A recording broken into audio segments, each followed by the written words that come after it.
Ayan, maraming salamat po sa mga patuloy na nag-aalala at nagbe-message po sa akin. Ano nangyari sa iyo, Ate Jeng? Sabi nga ganun. Nag-quit ka na ba? Hindi ka na ba magba-vlog?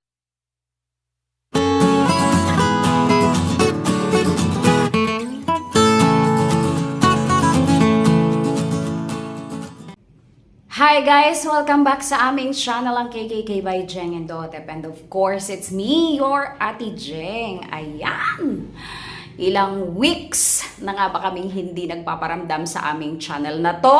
Ayan. Kaya ito po ay konting life update lang at saka konting paramdam. Syempre naman kasi may mga nag-aalala po. Thank you so much. May mga nagme-message po sa akin. Though nakikita naman po nila ako sa Facebook. May mga nagme-message po sa akin sa Facebook kung kami daw ba ay nag-quit na. Naku naman, nag-quit. Hindi po kami nag-quit. Marami lang pong mga pangyayari sa aming buhay-buhay. Kaya po talagang hindi nakakapag-upload. Ayan, isa na nga po dito ay kung mapapansin nyo po, medyo paos pa rin po ako hanggang ngayon. Aywan ko po ba, hindi maintindihan. Ang ubo po ngayon at ang sipon ay talagang akala mo ay may forever. Grabe po talaga, sobrang haba ng tinatagal niya sa mga buhay-buhay natin. Di po ba? Hindi nyo napapansin?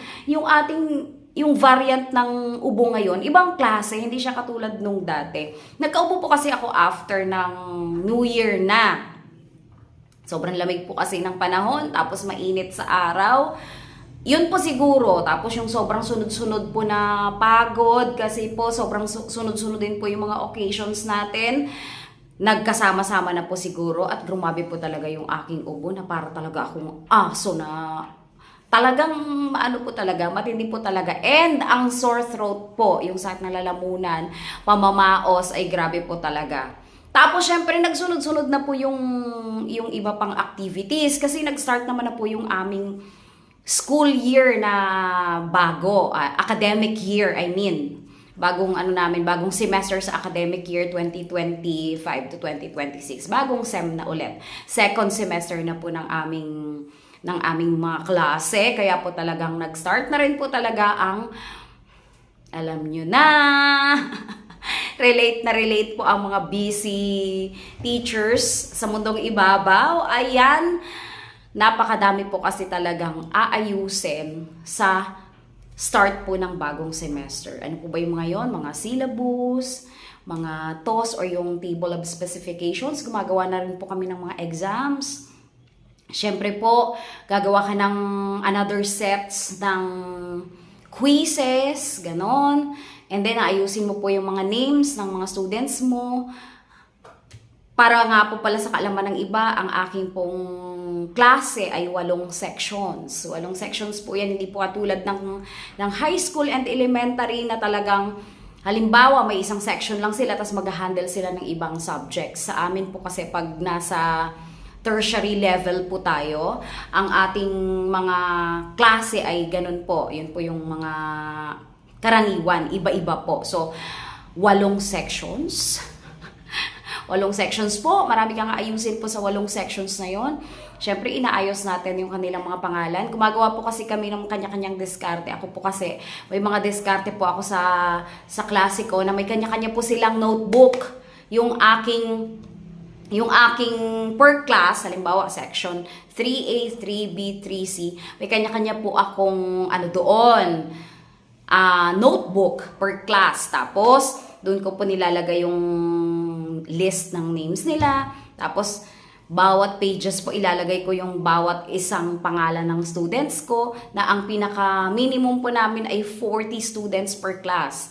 So, 40 students po kami. Merong 45, 42, may 43. Ang pinakamarami ko po ngayon ay 47. So, ganun po kadami. Sinusulat ko bawat page po ng notebook yung pangalan per student. Isang page, isang pangalan nila. Bakit ko po kaya ginagawa yon? Dahil po doon ko nililista yung mga nagre-recite. Habang nagde-discuss po kasi ako, hawak ko yung aking notebook kasama ang aking remote at ballpen, ganyan. Nakaipit sa kilikili minsan yung aking ballpen. Tapos, nagtatawag po ako doon ng mga estudyanteng kailangang tawagin para may participation sila every every meeting po namin, every discussion, may participation sila, may students recitation. Ganun po yung diskarte ko. So, syempre, sa bawat klase, 40 plus nga po sila, isusulat mo po yung isa-isa, napakatrabaho po. And aside from that po, meron pa po kaming inaayos na clearances, mga teachers clearances after po ng isang semester. So katatapos pa lang po ng aming first semester, mag-aayos din po kami ng aming mga clearances. O kailangan din po kasi namin yon ng mga teachers. And aside from maraming nabanggit ko na, syempre po, hindi mawawala yung mga gawaing bahay po, syempre. Ang dami rin po mga gawaing sa bahay ng mga nilalang, ng mga person. Kaya po talagang halos hindi po talaga kami nakapag-vlog. Pero ang main reason ko po talaga is wala po talaga akong boses ng mga previous days. Yun po.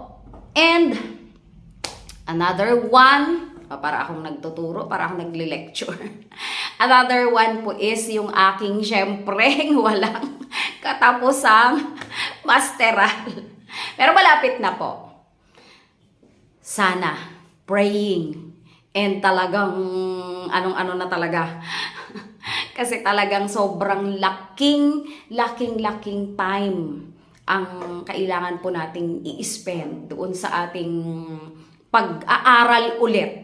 Nag-aaral, nagtuturo, nanay, may bahay, for mom. Kaya talaga pong grabe na po ang ang time na kinukonsume sa buhay ko. Parang konting na lang yung time ko magpahinga. Minsan tinatanong ko nga po yung sarili ko. Nagtatanungan nga kami minsan ni Daddy D, balanse pa ba? Balanse pa ba yung buhay namin? Meron pa ba kaming work-life balance? Yun pa yung naririnig nyo po ba yun? Yung work-life balance na tinatawag. Natutuwa nga po ako dun sa thesis na chinecheck ko. Yung po pala may thesis pa yung mga students namin na chinecheck po namin. And 4 din po yung handle ko. Kasi bawat isang instructor po, dapat merong hinahawakan. Or yung kayo po yung reader. Kayo yung nag-check ng mga mali-mali po nila. Ganon.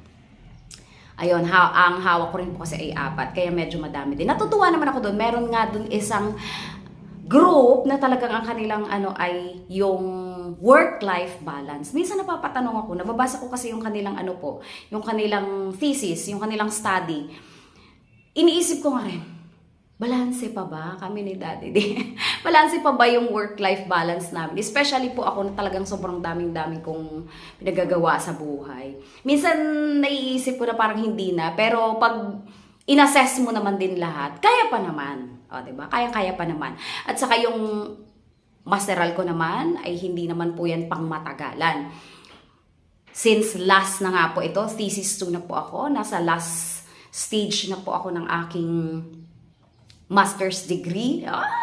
Sana naman po talaga ay makaraos tayo ng matiwasay hanggang May pa po. Nawa po ay makaraos. Bukod po kasi sa trabaho talagang matrabaho, mabusisi, mabutingting, time consuming. Syempre po, magastos talaga. Sobrang magastos po talaga. Kasi para ka rin poong ulit na nag-aaral ng college, mas lamang pa po. Ayan, kasi mas mataas po ang mga binabayaran. Pero ganun po talagang buhay. Hindi po kasi po pwedeng nasa tertiary level po tayo nang hindi po tayo nakaka-graduate ng master's degree. So, di ba? Hindi nakakakuha o nakaka-earn ng master's degree. Kailangan po kasi graduate kami talaga. At pag hindi po kami graduate, ay wala po kaming kalalagyan. Hindi po kami mariregular. Ganun naman po kahit sa ang universities, kahit sa ang colleges. Basic po yon, basic requirement. Okay?